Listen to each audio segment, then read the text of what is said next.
काय म्हटलेलं आहे? Plant cells in addition to the plasma membrane have another rigid outer covering called the cell wall. Okay, काय म्हटलेलं? Plant cells in addition to the plasma membrane. आता plant cell जे आहे त्याला plasma membrane असतं, त्याच्या इन ॲडिशन मध्ये आता काय आहे? Have another rigid outer covering called cell wall. तर ते अनदर जे रिजिड आउटर कव्हरिंग असतं त्याला आपण काय म्हणतो? Cell wall. The cell wall lies outside the plasma membrane. The cell wall lies outside the plasma membrane. Okay, cell wall जे आहे outside the plasma membrane म्हणजे प्लाझ्मा मेम्ब्रेन मधल्या साइडला असतं आणि त्याच्या बाहेरच्या साइडला काय असतं? सेल वॉल असते. The plant cell wall is mainly composed of cellulose. The plant cell wall is mainly composed of. आता plant cell wall जे आहे mainly कशाने कंपोज झालेली असते? Cellulose ना. Cellulose is a complex substance and provides structural strength to the plants. Cellulose is a complex substance and provide structural strength to plants. Structural strength जे आहे provide करत असतं. मला एक गोष्ट सांगा, स्ट्रक्चरल स्ट्रेंथ म्हणजे काय? एखादं झाड मोठ्याच्या मोठं आहे, मला सांगा एवढे मोठे मोठे झाड असतील पण त्याला स्ट्रक्चरल स्ट्रेंथ जर प्रोव्हाइड केली नाही ते झाड कोण मोडून जाईल का? समजा फॉर एक्झाम्पल पपईचं झाड आहे, पपईच्या झाडाला स्ट्रक्चरल स्ट्रेंथ काहीच नाहीये, थोडं पण मोठं झालं ना जगू देत नाही ते लगेच कोण मोडून पडते. स्ट्रक्चरल स्ट्रेंथ आहे का? मोठे मोठे चिंचाचे वगैरे आंब्याचे झाड असतात त्याला स्ट्रक्चरल स्ट्रेंथ असते, हे सेल्युलोज मुळे असते. नारळाची ह्याला जे आहे सेल्युलोज मुळे त्याला स्ट्रक्चरल स्ट्रेंथ दिली. त्यामध्ये स्ट्रक्चरल स्ट्रेंथ नाही राहिली तर पडतील ना ते खाली लगेच. आलं लक्षात? Provide structural strength to the plant when living plant cell loses water through the osmosis. When living plant cell loses water through osmosis, there is a shrinkage or concentration of the contents. When living plant cell loses water through osmosis, living plant जे आहे पाणी loose करतं, osmosis नस loose करणार. There is a shrinkage or concentration of the contents of the cell wall from the cell away from the cell wall. म्हणजे काय होतं? Osmosis the shrinkage और कॉन्सन्ट्रेशन ऑफ कॉन्टेंट्स. श्रिंकेज होतं म्हणजे काय होतं? पाणी लॉस करते ना, म्हणजे काहीतरी कमी होते, श्रिंकेज होते. ओके, और concentration of contents of the cell away म्हणजे सेलचं जो कॉन्सन्ट्रेशन आहे सेल अवे म्हणतो आपण. अवे एखादी गोष्ट त्याच्यापासून लांब जाते म्हणजे लूज करते. आलं लक्षात? सेल वॉल थ्रू ती लूज करते. Cell wall from the cell away from the cell wall मधून ते जे आहे वॉटर जे आहे ते सेल वॉल मधून लूज होत असते. बाय द ऑस्मोसिस पण त्याला म्हणतात किंवा श्रिंकेज होणं असं म्हणतात. Okay, this phenomena is known as plasmolysis. We can observe this the phenomena by performing the following activity. त्याला आपण काय म्हणतो? प्लाझ्मोलायसिस म्हणतो का? बरोबर आहे का? प्लाझ्मोलायसिस म्हणतो. ओके, लक्षात आलं का? आता प्लाझ्मोलायसिस म्हणजे काय लिहून घ्या. प्लाझ्मोलायसिस बघा आता एवढं महत्वाचं वर्ड आहे आणि काय हायलाइट बी केलेलं नाही, बोल्ड मध्ये दिलं नाही, काहीच नाही. चालू आहे आपलं कसं एकदा कॅप्सूल बंद कडा दाबायचा गॅप द्यायचा फक्त थोडं.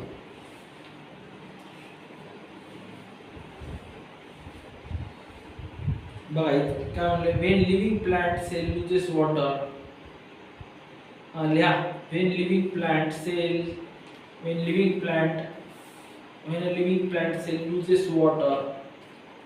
plant cell loses water through osmosis. अरे सांगालो मी तर लिहिना नाव बघायले काय त्याचं नाव बघायले कशाचं? प्लाझ्मोलायसिस स्पेलिंग बघायली ती. प्लाझ्मोलायसिस कुठे? प्लाझ्मा मी हे सांगितलं मी कशाचं? when living plant cell loses water. Me sir जी सांगायली ती तू वेगळं लिहिलास. प्लाझ्मोलायसिस PLASMOLYSIS लिहा. PLASMOLYSIS ASMO, PLASMO, SYS, When living plants. PLASMO, LYSIS, plasmolysis. Plasmolysis. Okay. When living plant cell loses water through osmosis,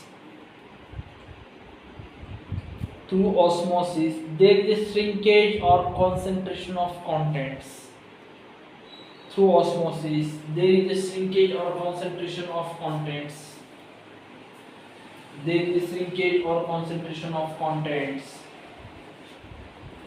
concentration आहे There is shrinkage or contraction of content. There is shrinkage होना किंवा contract होना, contraction of the contents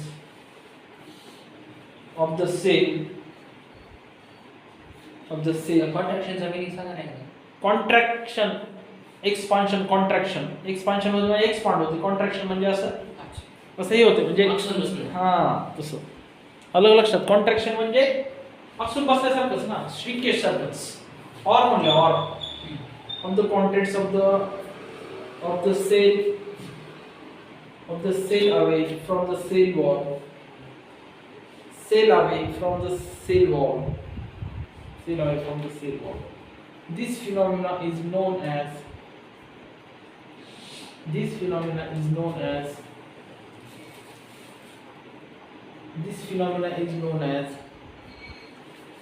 plasmolysis.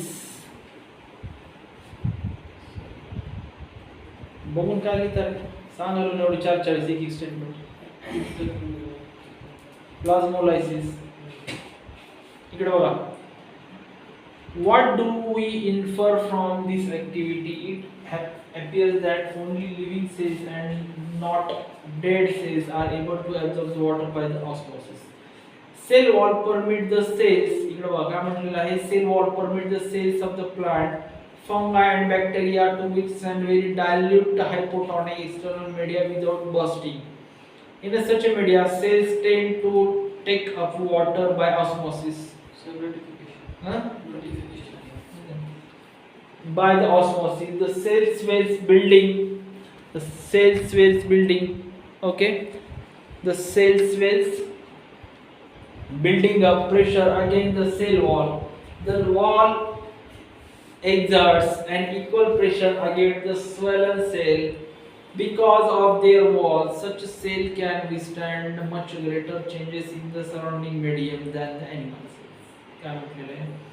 Cell wall permit the cells of plants. So the cell wall काय करतात? Permit the cell of the plant, fungi and bacteria to withstand very dilute external media without bursting. Hypotonic. लय congested, लय complicated statement दिले. मला तर असं डोक्याला असं हे होते माहिती का, तुम्हाला तुम्ही वाचू शकत नाही.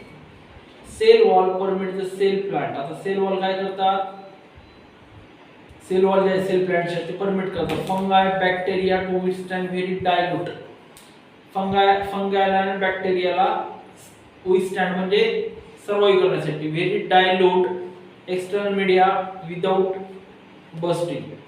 म्हणजे विदाउट बस्टिंग म्हणजे बस्ट न होऊ देता बॅक्टेरिया किंवा फंगाय जे असतात, फंगस किंवा बॅक्टेरिया, त्यांना विदाउट बस्ट न होऊ देता त्यांना सर्वाइव्ह करण्यासाठी ते मदत करतात. काय मदत करतात? Cell walls. लक्षात आलं का? एकदम फालतू आणि बकवास स्टेटमेंट दिलेले आहेत त्यांनी. बरोबर आहे का? ते वाचताना समजतच नाही. एकदा वाचलं समजलं असं तर नाहीच. Cell walls permit. आता सेल वॉल परमिट करतात कशाला? सेल्स ऑफ द प्लांटला फंगाय आणि bacteria withstand very dilute external media without busting. म्हणजे फंगायला आणि बॅक्टेरियाला विथस्टँड करण्यासाठी किंवा सर्वाइव्ह करण्यासाठी very dilute external media without busting. In a such a media, cells tend to take up water. आता ह्या याच्यामध्ये काय होतं बघा, the cell in a such a media the cells tend to take up water by osmosis. आता ह्या condition मध्ये जे सेल्स वॉटर घेतात ते ऑस्मोसिस प्रोसेसने घेतात. मला एक गोष्ट सांग, फंगस आणि बॅक्टेरिया नॉर्मली आपल्या जेवणामध्ये तयार होतात, जेवणाच्या फूड मध्ये. का तयार होतात? ते पदार्थ ड्राय नसतात ना 100%, पाणी असते. मग इथं तर तेच व्हायले ना, ऑस्मोसिस प्रोसेस मधून पाणी घेतात आणि फंगाय आणि बॅक्टेरियाला सर्वाइव्ह करण्यासाठी काम करतात. The cell swells building up pressure again the cell wall. The cell swells building up pressure against the cell wall. The wall exerts equal pressure against the swollen cell. Wall exerts equal pressure against the swollen cell because there was such cells can withstand much greater changes in the surrounding medium than animal cell. बघा किती बकवास statement आहेत ते तुम्हाला समजून घ्यावं लागतं. आलं लक्षात? The cell swells. सेल काय ते स्वेल होते. स्वेल अप म्हटल्यानंतर काय म्हटलं तुम्हाला, फुगणे, बरोबर आहे का? The cell swells building up pressure against the cell wall. आता सेल काय होतात ते फुगतात आणि बिल्डिंग प्रेशर बिल्ड करतात, प्रेशर मध्ये प्रेशर बिल्ड करतात against the cell wall. Cell वॉलच्या अगेन्स्ट. सेल वॉल्स बाहेर असतात बरं का, परमेबल प्लाझ्मा मेम्ब्रेन असतात त्याच्या बाहेर सेल वॉल्स असतात. तर हे जे आहे सेल फुगतात आणि काय करतात, swell up होतात आणि building pressure against the cell wall. The walls exert equal pressure against the swollen cell. आता वॉल्स काय करतात, इक्वल प्रेशर एक्झर्ट करत असतात, इक्वल प्रेशर एक्झर्ट करतात बाहेर आणि मध्ये. सेम इथं प्लाझ्मा मेम्ब्रेन आहे, सेल वॉल आहे, याच्या बाहेर